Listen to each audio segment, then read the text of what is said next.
함께 사도신경으로 신앙 고백하시겠습니다. 나는 전능하신 아버지 하나님 천지의 창조주를 믿습니다. 나는 그의 유일하신 아들 우리 주 예수 그리스도를 믿습니다. 그는 성령으로 잉태되어 동정녀 마리아에게서 나시고 본디오 빌라도에게 고난을 받아 십자가에 못 박혀 죽으시고 장사된 지 사흘 만에 죽은 자 가운데서 다시 살아나셨으며 하늘에 오르시어 전능하신 아버지 하나님 우편에 앉아 계시다가 거기로부터 살아있는 자와 죽은 자를 심판하러 오십니다. 나는 성령을 믿으며 거룩한 공교회와 성도의 교제와 죄를 용서받는 것과 몸의 부활과 영생을 믿습니다. 아멘. 우리 함께 찬송가 413장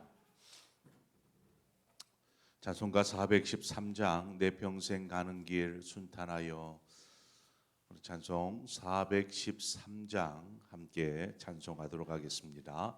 413장입니다.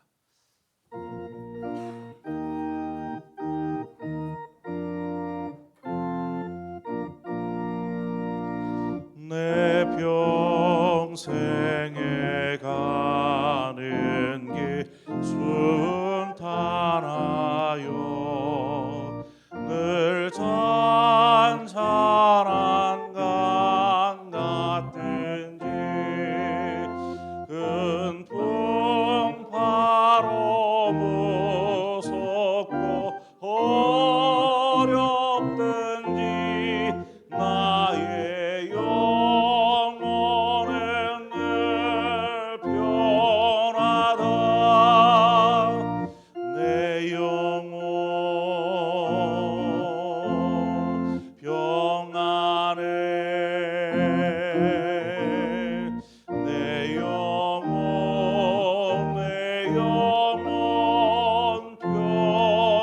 평안해.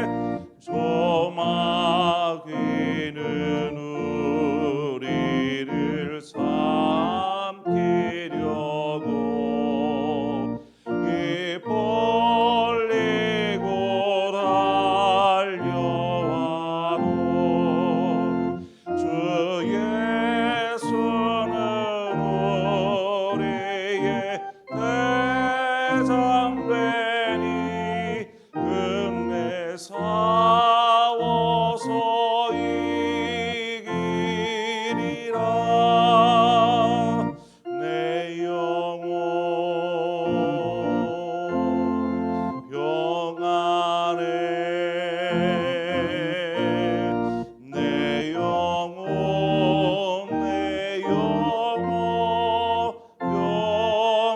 평안해. 내 죄은 죄주홍빛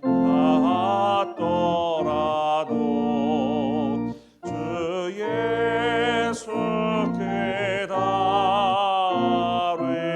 달으면 그 십자가 비로소 다시 세상 있는 보다도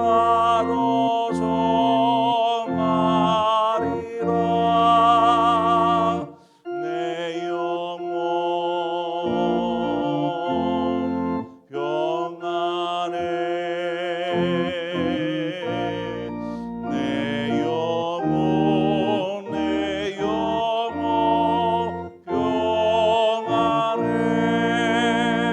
저 공중에 구름이 일어나며 큰 나팔이 울려날 때 주 오셔서 세상을 심판하러 나의 영혼은 겁없으리. 내 영혼 평안해. 내 영혼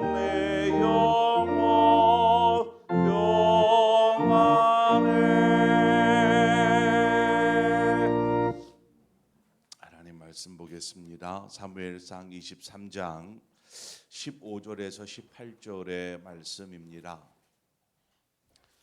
사무엘상 23장 15절에서 18절의 말씀을 한 절씩 교독해서 보도록 하겠습니다. 다윗이 사울이 자기의 생명을 빼앗으려고 나온 것을 보았으므로 그가 십 광야 수풀에 있었더니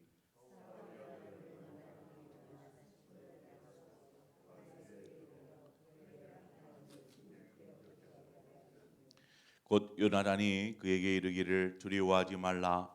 내 아버지 사울의 손이 내게 미치지 못할 것이요 너는 이스라엘 왕이 되고 나는 내 다음이 될 것을 내 아버지 사울도 안다 하니라.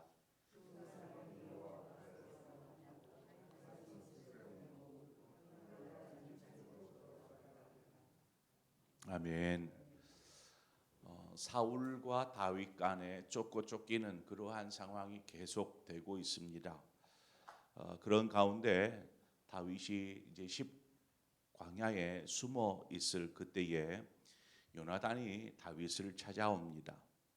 그리고 다윗에게 하나님을 힘있게 의지해라 이렇게 위로하고 격려하는 내용이 오늘 본문에 나옵니다. 요나단은 다윗에게 있어서 하나님의 위로의 전달자였습니다. 요나단의 말은 계속되는 도피 생활에 그저 지쳐만 가는 다윗에게 있어서 어떤 새로운 힘과 소망이 되어주는 그러한 말이 되었을 것이 틀림이 없습니다. 우리가 믿음의 길을 이렇게 걷다가도 때로는 지치게 됩니다. 지칠 때가 옵니다. 이 길이 정말 맞는 길인가? 이렇게까지 하면서 이 길을 걸어가야 될까? 하는 그러한 회의감이 올라올지도 모릅니다.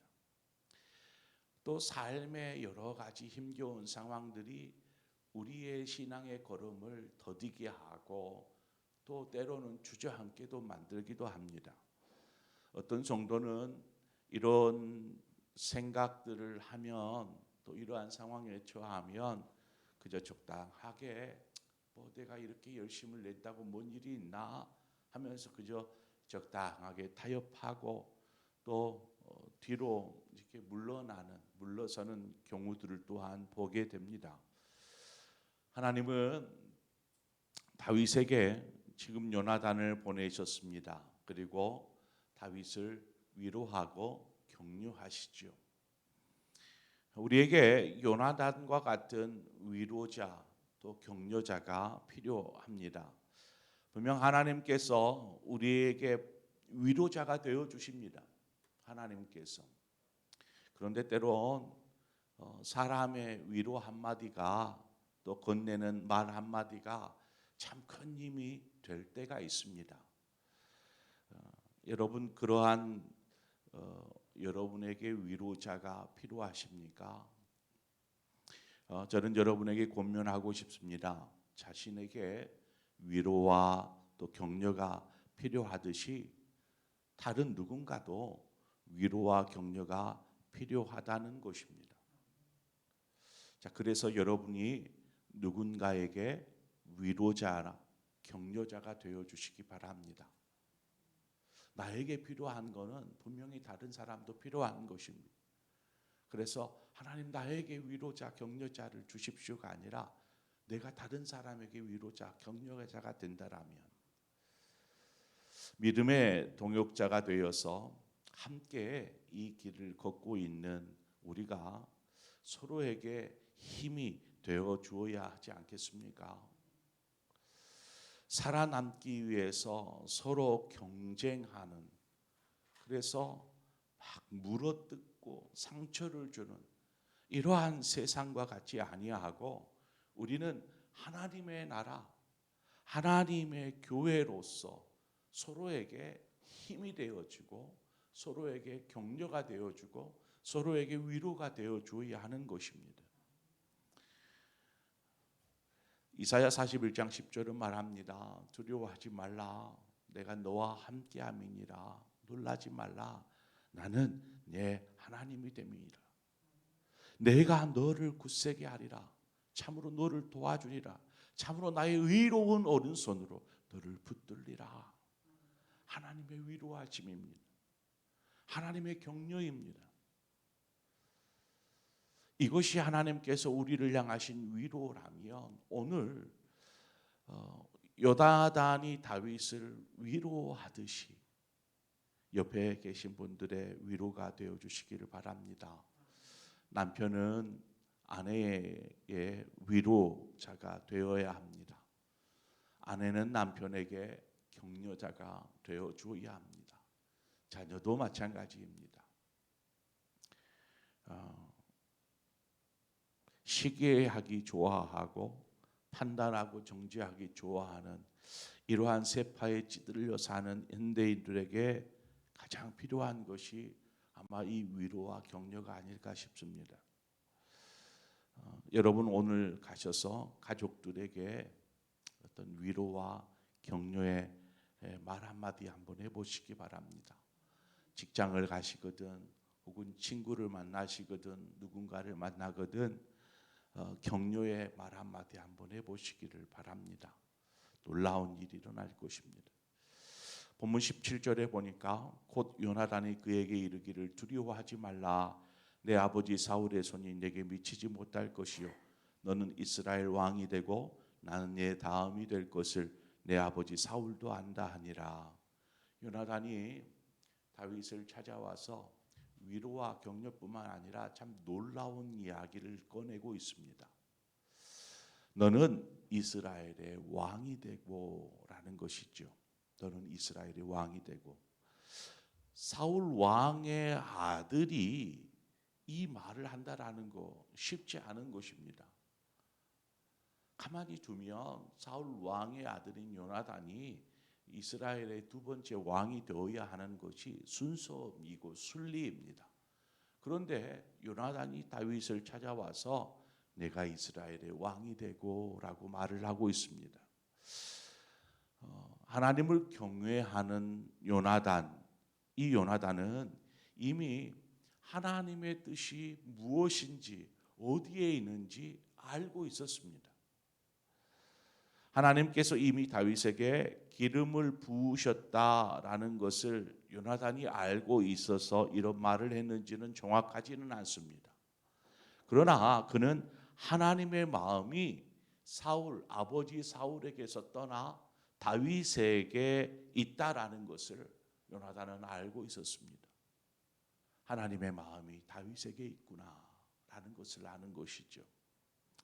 심지어 다윗이 이제 자기 이스라엘의 왕이 될 것을 아버지 사울도 안다라고 지금 말하고 있습니다. 하나님의 뜻을 알고 있는 다음 차기 이스라엘의 왕이 다윗이 될 거다라는 것을 요나단도 알고 있었고 또 사울 왕 자신도 알고 있었습니다. 이처럼 하나님의 뜻이 무엇인지를 알고 있는 이 두 사람, 그런데 이 두 사람의 모습은 전혀 다르더라는 것입니다. 요나단의 모습을 보십시오. 요나단은 오늘 고백하는 것처럼 하나님의 뜻을 알고 그것에 순복합니다. 그래, 내가 이스라엘의 왕이 아니야. 이제 다음 왕은 바로 너야 라고 인정하고 있는 것이죠. 반면에 사울은 어떻습니까? 어떻게 해서든 다윗을 붙잡아서 죽임으로 하나님의 뜻이 이루어지지 못하게 하려 하고 있습니다. 다윗이 이스라엘의 왕이 되지 못하게 하는 것이죠. 그가 위협이 되니까 붙잡아 죽이려고 하는 것입니다. 하나님의 뜻 앞에 두 사람의 모습은 전혀 반대가 되는 그러한 모습을 보이고 있는 것이죠. 마태복음 16장에 가면 베드로가 주님 앞에 멋진 신앙의 고백을 하는 장면이 나옵니다. 주는 그리스도시요 살아계신 하나님의 아들이십니다. 이 말을 들은 주님께서 베드로를 축복하시잖아요. 바요나 시몬아 내게 복이 있다. 이를 내게 알게 하니는 혈육이 아니고 하늘에 계신 내 아버지시다. 이제 내가 내게 천국의 열쇠를 주겠다. 이 놀라운 축복을 베드로가 또 주님으로부터 받습니다. 그런데 그 장면 바로 지나서 그 장면이 있고 나서 바로 어떤 일이 벌어집니까? 주님께서 고난을 예고하십니다. 이 고백을, 이 말씀을 다 하신 후에 내가 고난을 당하고 하면서 고난을 예고하시죠. 그 말을 들은 베드로가 뭐라고 합니까? 주님, 주여 그리 마옵소서. 이 일이 결코 주께 미치지 아니하리이다. 이 이야기를 합니다. 그때 주님께서 베드로에게 뭐라고 말하냐면, 사탄아, 내 뒤로 물러나라. 너는 나를 넘어지게 하는 자로다. 내가 하나님의 일을 생각하지 않고 사람의 일을 생각하는도다. 라고 주님께서 베드로를 향하여서 말씀하십니다. 무엇입니까? 하나님의 뜻, 그것을 저버리고 혹은 거스르는 것, 그것은 사단의 종이 되는 것과 같다라는 것입니다. 지금 사울이 하나님의 뜻을 저버리고 그와 같이 행하는 것은 사단의 종이 되어 있는 것이죠. 우리가 처음 사울의 모습을 알지 않습니까? 하나님의 영이 떠나버리고 나니까 악령이 그를 괴롭히는 것을 우리는 보게 됩니다. 그러다 보니까 그의 삶이 여전히 하나님의 뜻을 무너뜨리고 거스리는 그러한 다윗을 죽이려고 하는 모습이 계속 이어지고 있지 않습니까? 우리가 하나님의 뜻 앞에 겸손하지 않으면 요나단과 같이 내가 다음 왕인데, 내가 지금 왕의 아들인데 하는 이 마음이 아니라 하나님의 뜻이 그러니까 자신을 겸손히 여기는 것이죠. 그렇지 않으면 우리는 자신의 생각 혹은 자신의 뜻대로 사울처럼 그렇게 움직이게 되는 것입니다. 사울을 이어 아들인 요나단 자신이 왕이 되어야 함에도 불구하고 요나단은 하나님의 뜻 앞에 자신을 낮추고 다윗을 높이고 있는 이 모습입니다. 얼마나 대단한 믿음의 사람인지, 요나단이 얼마나 참 믿음으로 사는 사람인지를 우리는 오늘 본문을 통해서도 알 수 있습니다.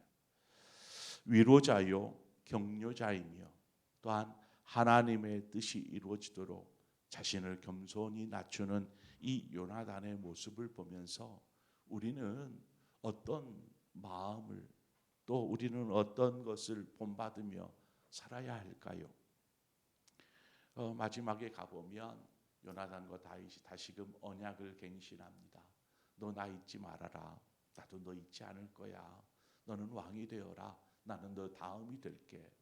이야기하면서 이 언약을 굳게 붙잡습니다.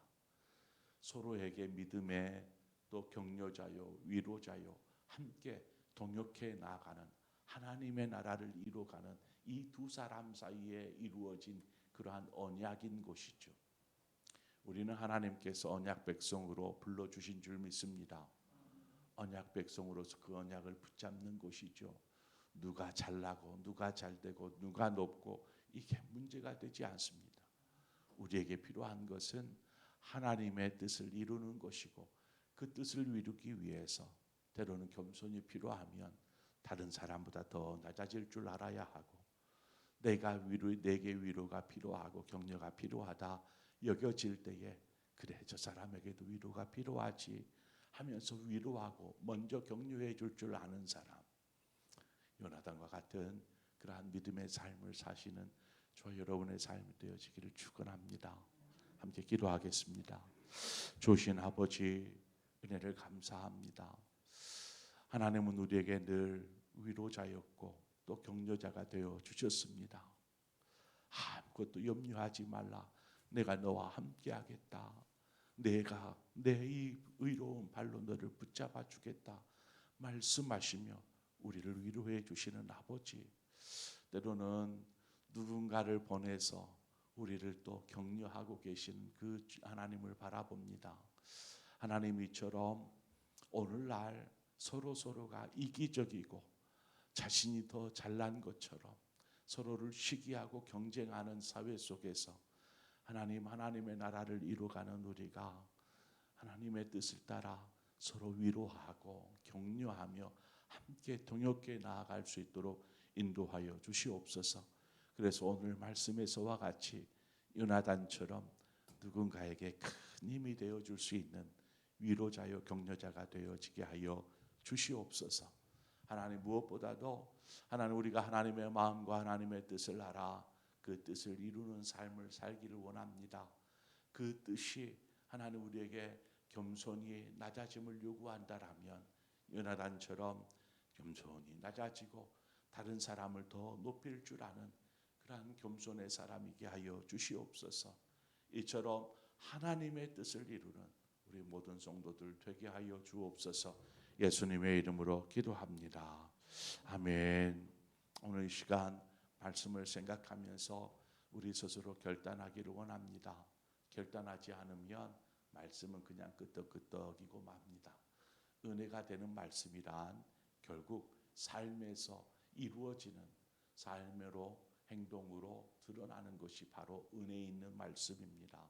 오늘 말씀을 통해서 우리의 삶이 결단되어지고 가정에서 일터에서 만나는 이웃들에게 위로와 격려가 되어지는 여러분 되시기를 바라고, 누구보다 하나님의 뜻보다 앞서지 아니하고 하나님의 뜻을 위해 겸손히 자신을 낮출 줄 아는 믿음의 사람 되게 하옵소서. 우리 그러한 마음으로 함께 기도하고 특별히 우리 교회 환우들을 생각하면서 이 시간 함께 기도해 주시기를 원합니다. 그리고 각자의 기도의 제목으로 기도하시다 자 이렇게 돌아가시겠습니다. 기도하겠습니다. 하나님 아버지, 하나님 이 시간에 주셔서 감사합니다. 아버지 말씀하여 주시는